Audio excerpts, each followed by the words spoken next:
ذکی صاحب سعادات گھرانے کے چشم و چراغ تھے۔ وہ ایک اچھے قلمکار ہونے کے ساتھ ساتھ با اخلاق اور اعلیٰ ظرف انسان بھی تھے۔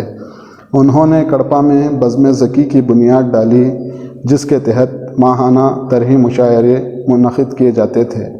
ذکی صاحب اپنے طالب علموں، ہم عمروں اور عوام میں ادبی ذوق کو فروغ دینے میں بہت حد تک کامیاب رہے۔ نئے لکھنے والوں کی انہوں نے کھل کر سرپرستی و حوصلہ افزائی کی۔ اس زمانے کے نئے لکھنے والوں میں جعفر امیر صاحب بھی ہیں۔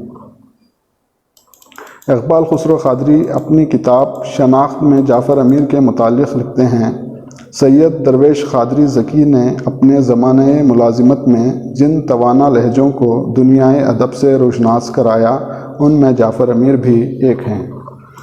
جعفر امیر شروع ہی سے منفرد انداز کے حامل رہے ہیں۔ وسیع مطالعے اور تنقیدی بصیرت نے انہیں انفرادیت عطا کی ہے۔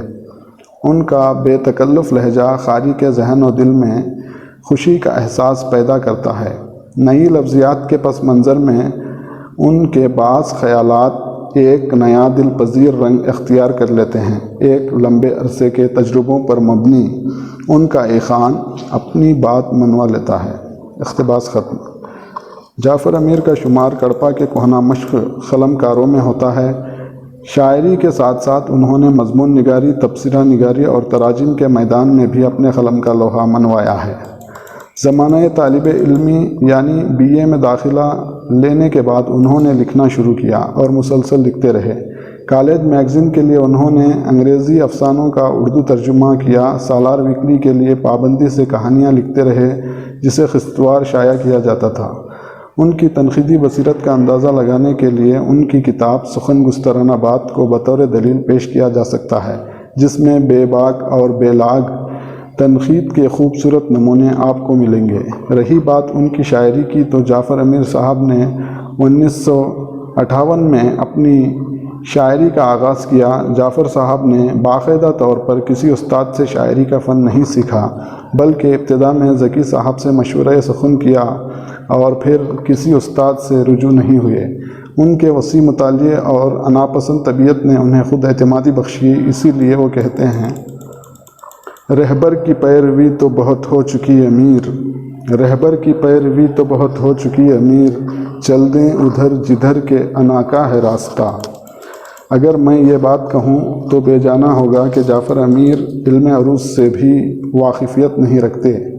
الطاف حسین حالی نے مقدمہ شعر و شاعری میں لکھا ہے کہ شاعر کے لیے موزونی طبع ضروری ہے، کیونکہ یہ فطرت کی دین ہے۔ جعفر امیر نے اسی قول کی پیروی کی اور اپنی موزون طبع فطرت کے ذریعے شعر کہتے رہے۔ ہے شعر گوئی کی لت ہی سے پائمال امیر، ہے شعر گوئی کی لت ہی سے پائمال امیر، قلم سے اس کو کوئی اور کام لینا تھا۔ جعفر امیر بنیادی طور پر روایت پسند کلاسیکی شاعری کے دل دادا ہیں۔ انہیں ترقی پسند شاعری، حلقہ ارباب ذوق کی شاعری، جدت پسند شاعری کی تمام کا انہوں نے گہرائی سے مطالعہ کیا ہے، مگر ان میں سے کسی ایک راہ کی تقلید کرنے کے بجائے اپنا الگ راستہ بنایا اور اسی پر گامزن رہے۔ غالب کی طرح وہ کہتے ہیں، جو کچھ کہنا پڑے سب سے جدا کہنا ہی پڑتا ہے، غزل کو اس لیے عکس انا کہنا ہی پڑتا ہے۔ جعفر امیر کی شاعری کے متعلق ڈاکٹر سلیمان اطہر جاوید لکھتے ہیں، امیر بھی جدید شاعری کے میلانات کے مزاج آشنا ہیں۔ غزل کو نیا رنگ و روپ دینے میں ان کا بھی حصہ ہے۔ ان کا فکر اچھوتا ہے، خیالات میں نیاپن رکھتے ہیں، بات کو نیا انداز اور اسلوب دینا جانتے ہیں۔ خود اعتمادی نے ان کے کلام میں نکھار پیدا کر دیا ہے۔ امیر کو زندگی کے سنگین حقائق کا ادراک ہے۔ وہ ان سنگین حقائق کا سامنا کرنے کا حوصلہ بھی رکھتے ہیں اور مقابلے کا گر بھی جانتے ہیں۔ وہ جب بھی عصری مسائل کی بات کرتے ہیں، ان کے گہرے مشاہدے اور وسیع مطالعے کی غمازی ہوتی ہے۔ ان کی اپنی آواز ہے اور آواز میں کھنک بھی۔ اقتباس ختم۔ سریر خامہ جعفر امیر کا شعری مجموعے کی انفرادیت اس اعتبار سے بھی مسلم ہے کہ اس میں حمد، نعت، مرثیہ، غزل، نظم کے علاوہ تعزیتی منظومات شامل ہیں۔ اس مجموعے میں موجود حمد کے اشعار ملاحظہ فرمائیے جس سے شاعر کی فکر کا اندازہ ہوتا ہے۔ کیا شجر کیا حجر کیا زمین آسماں، کیا شجر کیا حجر کیا زمین آسماں، سب تماشے تیرے خالق دو جہاں، وہ کہاں ہے نہیں اور نہیں ہے کہاں، اس حقیقت کے طالب ہیں دونوں جہاں۔ نعت ایک تقدیسی صنف سخن ہے جس میں شاعر کو بہت ہی احتیاط سے کام لینا پڑتا ہے۔ اس صنف میں مبالغہ آرائی کبھی شرکی حدوں کو چھوتی ہے تو کبھی ناشائستہ الفاظ کا استعمال اور بے حرمتی والے مضامین گستاخ رسول بنا دیتے ہیں۔ آج کے دور میں ہم نعتوں کا مطالعہ کریں تو شعراء کے کلام میں بے حد غلطیاں ملتی ہیں، مگر جعفر امیر نے نعتوں کو احتیاط سے لکھا ہے۔ محسوس ہوتا ہے شاعر نے اپنے حواس خمسہ کو یکجا کر کے لکھا ہے۔ چند اشعار ملاحظہ فرمائیے۔ ہم امتی ہیں نیک کے بد سید الورا، ہم امتی ہیں نیک کے بد سید الورا، اتنی سی بس عطا ہو سند سید الورا، پرہول رہ گزر ہے صعوبت قدم قدم، میری طرف بھی دست مدد سید الورا، خلد تک مجھ کو لے جائے گا بالیقین، خلد تک مجھ کو لے جائے گا بالیقین، آپ کا راستہ خاتم الانبیاء، پتھر بھی کھا کے بہرے دعا مستعد تھے لب، دنیا ہے اس مثال پہ ششدر رسول پاک، اعجاز لمس سے جس میں مطہر خدا گواہ، کندن بنے ہیں احد کے پتھر رسول پاک۔ مرثیہ وہ نظم ہے جس میں مرنے والے کے اوصاف بیان کیے گئے ہوں۔ شہادت کربلا کے بعد مرثیے کا خاص موضوع شہدائے کربلا رہا ہے۔ انیس اور دبیر سے لے کر ہر دور کے شاعر نے اس صنف پر طبع آزمائی کی ہے۔ جعفر امیر نے موضوع کربلا کے ساتھ اپنے استاد درویش قادری ذکیہ اور دوست کاکتک ستار میاں پر بھی مرثیے لکھے ہیں۔ اپنے منفرد لب و لہجے میں ان کے اشعار ملاحظہ فرمائیے۔ وہ لہو جس کی ہے تقدیس زمانے پہ عیاں، وہ لہو جس کی ہے تقدیس زمانے پہ عیاں، وہ لہو جس کے شناخواں ہیں زمان اور مکان، وہ لہو جو کہ شجاعت کی رگوں میں تھا رواں، وہ لہو جس کی بدولت ہوئے ممتاز انسان، وہ لہو جس کے وسیلے سے ملے باغ جناں، کربلا میں تھا وہی آب کی صورت میں رواں۔ ذکی صاحب پر مرثیہ کے اشعار ملاحظہ فرمائیے۔ 35 سالہ ان کی خدمت کا ہے یہ حاصل، 35 سالہ ان کی خدمت کا ہے یہ حاصل، اردو کا بج رہا ہے کڑپا میں جو نخارا، ان کے ہی دم قدم سے اردو کی رونقیں تھیں، ان کے ہی دم قدم سے اردو کی رونقیں تھیں، ہر بزم کو انہوں نے جی جان سے سنوارا، چرخ ادب پہ ویسے ہیں اور بھی کواکب، چرخ ادب پہ ویسے ہیں اور بھی کواکب، مرہون ہے ذکی کا تابند ہر ستارہ۔ ستار میاں پر مرثیہ دیکھیے۔ جو تھے ہر مہرباں کے مہرباں اب نہیں ہم میں، جو تھے ملت کے سچے پاسباں وہ اب نہیں ہم میں، سخاوت میں جو تھے حاتم زماں وہ اب نہیں ہم میں، جو تھے خود میں مثالی میزباں وہ اب نہیں ہم میں، رہے گا جب تلک انسانیت کا شائبہ باقی، رہے گا حضرت ستار کا بھی تذکرہ باقی۔ جعفر امیر نے اپنے برادر نسبتی انور اللہ انور کی تلاش معاش میں عمان کی روانگی کے وقت کہی گئی نظم عزیزی من انور کی نظر کے عنوان سے شامل ہے، جس میں انہوں نے برادر نسبتی کے تئیں اپنی دلی محبت اور وطن سے جدائی کے غم کا اظہار کیا ہے، جو مثالی ہے۔ وہ انور صاحب کے متعلق لکھتے ہیں کہ جا رہا ہے دور تو اپنے وطن سے اے ندیم، جا رہا ہے دور تو اپنے وطن سے اے ندیم، فی امان اللہ کہتا ہے ہر ایک قلب سلیم، فی امان اللہ کہتا ہے ہر ایک قلب سلیم، استقامت سے عزائم بار آور ہوں تیرے، استقامت سے عزائم بار آور ہوں تیرے، مہرباں ہو تجھ پہ غربت میں خدا وندے کریم، جا سپرد رب کعبہ تجھ کو کرتا ہے امیر، جا سپرد رب کعبہ تجھ کو کرتا ہے امیر، دیدے نم میں رہے گی تیری یہ صورت مقیم۔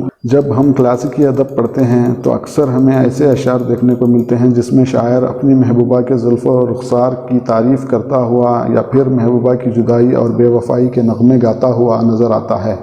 بہت کم شعراء ایسے گزرے ہیں جن کی محبوبہ خود ان کی بیوی ہو، جیسا کہ جاں نثار اختر نے اپنی بیوی صوفیہ سے اپنے دلی لگاؤ کا ثبوت اپنے اشعار میں دیا ہے۔ یہی انداز جعفر امیر کے کلام میں بھی محسوس کیا جا سکتا ہے۔ جعفر امیر کی محبوبہ کوئی اور نہیں بلکہ خود ان کی بیوی خمر النساء ہیں۔ ان اشعار کا مطالعہ کرنے کے بعد قاری خود سمجھ جائے گا کہ وہ کس قدر اپنی بیوی پر فریفتہ ہیں۔ یوں زندگی پہ میری ڈالا قمر نے سایہ، یوں زندگی پہ میری ڈالا قمر نے سایہ، بن کر تھی تیرا رستوں میں روشنی کا حالہ، میں موند لوں گا آنکھیں یا رب بصد مسرت، قرب قمر عطا ہو مجھ کو بوقت رحلت، دیوانہ وار اس سے کرتا رہا ہوں الفت، دل کے جہاں پہ اس کی چلتی رہی حکومت، ایک پے کرے نزاکت شرم و حیا کا پتلا، بادل کی اوٹ سے ہو ایک چاند جیسے نکلا، دل کو ہے ایک ضد کے کہہ دوں میری کہانی، کچھ میں بھی ہوں دیوانہ الفت بھی ہے دیوانی۔ شاعری بہت حد تک دلی جذبات کی ترجمان ہوتی ہے۔ شاعر جب کبھی سماج میں ناانصافی، بربریت، ظلم و ستم کا ماحول پاتا ہے، اس کے دل سے ایک صدا نکلتی ہے جسے وہ صفحہ خرطاس پر منتقل کر دیتا ہے۔ اس طرح کی اکثر نظمیں ترقی پسندوں کے ہاں نظر آتی ہیں۔ نظم 26 جنوری میں یہی کیفیت نظر آتی ہے۔ اس نظم میں جعفر امیر نے ہندوستان کے جمہوری نظام میں عوام کو پیش آنے والی ناانصافیوں کو موضوع طنز بنایا ہے۔ جو خواب آزادی سے قبل ہندوستانیوں نے دیکھا تھا، وہ آزادی کے بعد کس طرح پائمال ہوا، بہت عمدگی سے پیش کیا گیا ہے۔ ہو جاتا ہے دل اور پریشان وہ ہرساں، ہو جاتا ہے دل اور پریشان وہ ہرساں، ماضی سے ملاتا ہوں میں جب حال کی کڑیاں، ایک بات ہوا جاتا ہے افسوس نمایاں، ماضی کے تصور میں تھا بے خار گلستاں، اور حال ہے شاداب ببولوں کا بیاباں، پامال بھی ابھی ہوتے ہیں معصوموں کے ارماں، پامال ابھی ہوتے ہیں معصوموں کے ارماں، غربت ہے ابھی ہند میں افلاس بداماں، مفلس کی ہے آنکھوں میں غم و درد کا طوفان۔ نظم دوشیزہ میں جہیز جیسی لالچی اور مہلک رسم پر طنز کیا ہے۔ یہ بات سچ ہے کہ اس رواج کے دوران مرد زمانے میں بکنے لگے ہیں۔ یہ مہلک مرض صرف کسی مخصوص حلقے تک محدود نہیں بلکہ اس میں امیر، متوسط، غریب، تعلیم یافتہ، ناخواندہ، بڑے بڑے قوم کے رہنما مبتلا ہیں۔ اور آج جہیز کی رقم کے آگے کوئی عیب نظر نہیں آتا۔ اونچے داموں پہ ہے بکنے کو تمنا جب سے، جن سے بازار بنے مرد خریدار نہیں، جن سے بازار بنے مرد خریدار نہیں، کتنا لے آئے گی ساتھ اپنے دلہن مال و منال، کتنا لے آئے گی ساتھ اپنے دلہن مال و منال، ماں سوا اس کے نظر کا کوئی معیار نہیں، سب نظر آتے ہیں جوڑے کی رقم کے طالب، حسن سیرت کے یا صورت کے طلبگار نہیں، قرب شیریں کی ہوس یوں تو سبھی رکھتے ہیں، قرب شیریں کی ہوس یوں تو سبھی رکھتے ہیں، کوہ کن بننے پہ کوئی تیار نہیں۔ نظم مادر علمی کے نوجوانوں سے خطاب میں جعفر امیر نے دور حاضرہ میں اردو ادب کے زوال پذیر ماحول، خصوصاً مشاعروں کے گرتے ہوئے معیار کی عکاسی کی ہے کہ کس طرح لوگوں میں شاعری سننے کا شوق پسپا ہوتا جا رہا ہے۔ ایک وہ دور تھا جس میں ہر شخص، ہر خاص و عام کو مشاعروں کا بے صبری سے انتظار ہوتا تھا، اور سامعین میں معیاری و غیر معیاری شاعری کی پرکھ موجود تھی۔ آج کے ٹیکنالوجی کے زمانے میں کسی کو فرصت ہی نہیں کہ ادب کا مطالعہ کریں، زبان سیکھیں، مادری زبان کی ترقی کے لیے کچھ کریں۔ کس کو پل بھر کی ہے فرصت کون سنتا ہے غزل، کس کو پل بھر کی ہے فرصت کون سنتا ہے غزل، دیکھتا کون ہے شاعر کے نہاں زخم جگر، سر میں کوئی گم ہے کوئی لے میں یا آواز میں، یعنی لیتا ہی نہیں مضمون کی کوئی خبر، محفل شعر و سخن کی دیکھ کر یہ ابتلا ہوتی جاتی ہے عرص شاعری کی آنکھ تر۔ جعفر امیر کی غزلوں میں بھی اردو شاعری کے ختم ہونے کا ذکر ہے۔ شاید انہیں اس بات کا اندازہ ہو گیا ہے کہ بہت جلد یہ زبان اپنے زوال کو پہنچ جائے گی، کیونکہ دور حاضرہ میں مادری زبان اردو بات کرنے والا حلقہ ایک بڑی تعداد میں نظر آتا ہے، مگر اردو پڑھنے اور لکھنے والے لوگ بہت کم نظر آتے ہیں۔ ختم ہے ہم پہ شاعری شاید ختم ہے ہم پہ شاعری، شاید ہے یہی دور آخری، شاید آج سن لو کل یہی آواز، آج سن لو کہ کل یہی آواز ہوگی کانوں کو اجنبی، شاید کسی زبان کی شاعری کیوں نہ ہو، شاعری کا اہم موضوع درد و غم رہا ہے، کیونکہ شاعر کے نزدیک خوشی و مسرت کے مقابل درد و غم کی زیادہ اہمیت ہوتی ہے۔ یوں سمجھیے کہ وہ درد و غم کو ایک انمول تحفہ سمجھتا ہے۔